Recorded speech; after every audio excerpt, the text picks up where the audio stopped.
Hello friends, how are we? Oh, right, let me just take this out. I swear to God, I'm just going to do a side point now. This is like black hair problems. So like when well, not everybody's going to know this, but some of you will know this. When you follow those YouTube hair videos to a T, right? So this is my attempt at a twist out. It's in twists for the last few days. And I don't even know how this looks. It's probably looking, anyway. Your hair never turns out like, even if I follow it to the T. Like, I've got everything lined up, including the same products. My hair never looks like how it does when they finish. They do the spin rounds with all the music going and they're like, oh, here it is. Like, my hair never looks like this. So, oh God. Anyway, let me just even move on. I hope you're doing all right. Ignore my hair is not paying attention today. I had a really good yet challenging conversation with somebody, and I just want to pull this to video because I think I feel like it's a very important point to be made. Like, all my points I feel like are very important, but this one is particularly important.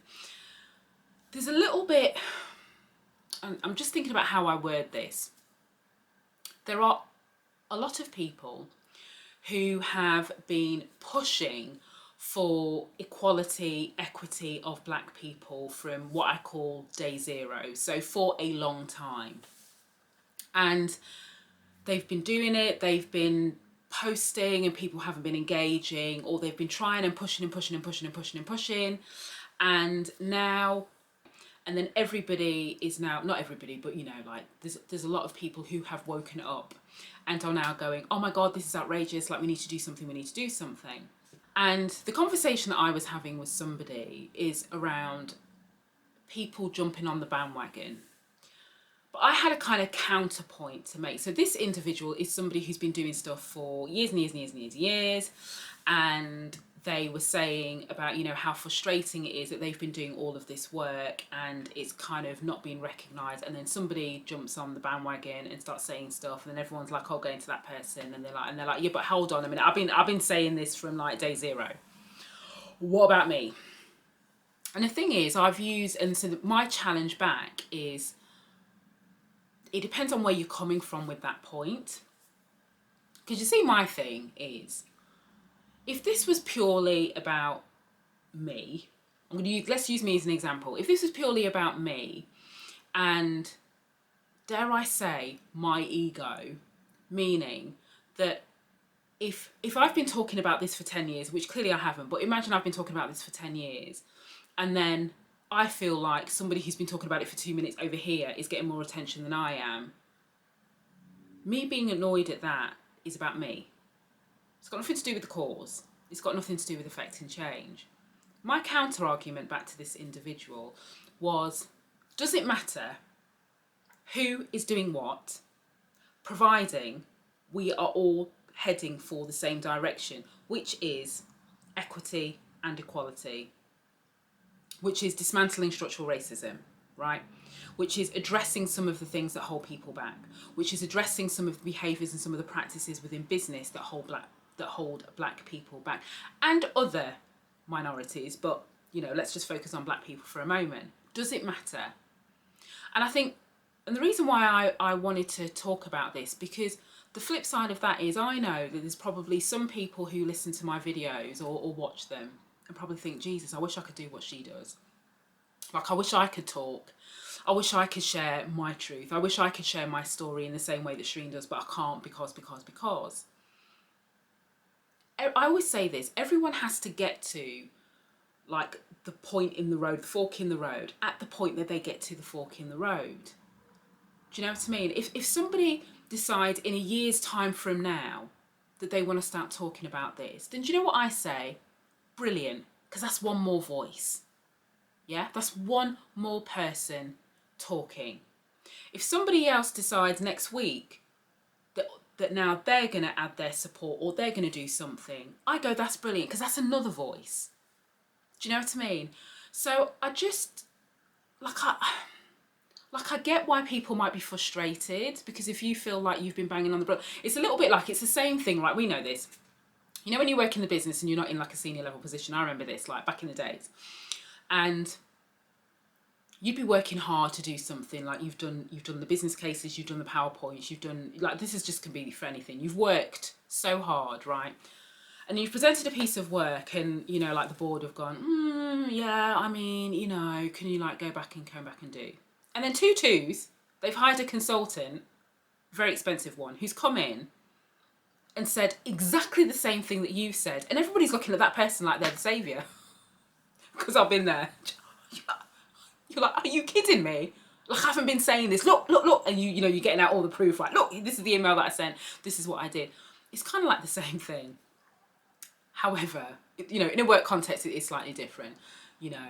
But in this, because the cause and what we're trying to do is so much bigger than all of us as individuals. And basically, like, in the nicest way possible, I'm saying there's no room for ego in this. Like, I do not care if 20 people are doing something over here that's completely different, and like everybody wants to pay attention to what they're doing, if they are helping open the door and move for progressive change. Like, I don't care.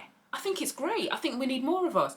And I think if we start thinking about this in terms of who has earned their stripes, right, because it's based on time and how long somebody's been talking about a subject, what we're also doing is we're stopping other people from stepping up and using their voice.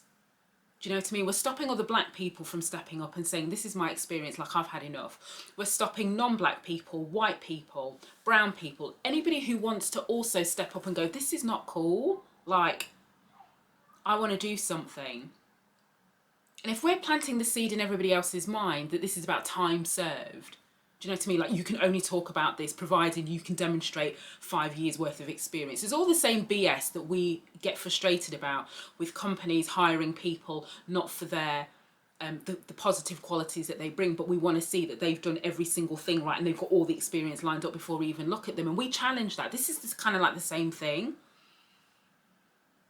So I know there's probably plenty of people that disagree with me, but I just feel like with this, you know, we have to allow as many people into the room as possible who can affect change. Whether they have our lived experience or they don't. Whether they're in senior leadership positions or they're not. The only thing that we should be questioning is, do they care? Do you care? Like, do I care? That's it. And if the answer is yes, brilliant. Bring everybody in. Do you know what I mean? Like, I'm not, and I guess this is where maybe my approach is slightly different. It doesn't mean it's not a bad thing. It's just a different approach, because like, I'm really clear on the way that I want to try and affect change, and I'm also very clear on calling out what I think are some of the barriers to having other people step up in support. And I just think there's sometimes we can be our own worst enemies because we talk from a place of our ego. Do you know what I mean? And so I just felt like I just had to, you know, I thought it was a useful conversation. You know, it's fine. It wasn't like antagonistic or anything like that. It wasn't that type of conversation. I was just like, yeah, but you know what though? Like, no, no, I can't accept it. Or we can agree to disagree. So I know you probably listen to this and go, you know what, Shereen, like, I disagree because I feel like, you know, that's fine. But I just think we've got to be so careful in this. This is where the polarisation and the divisiveness of what we're trying to do will come in.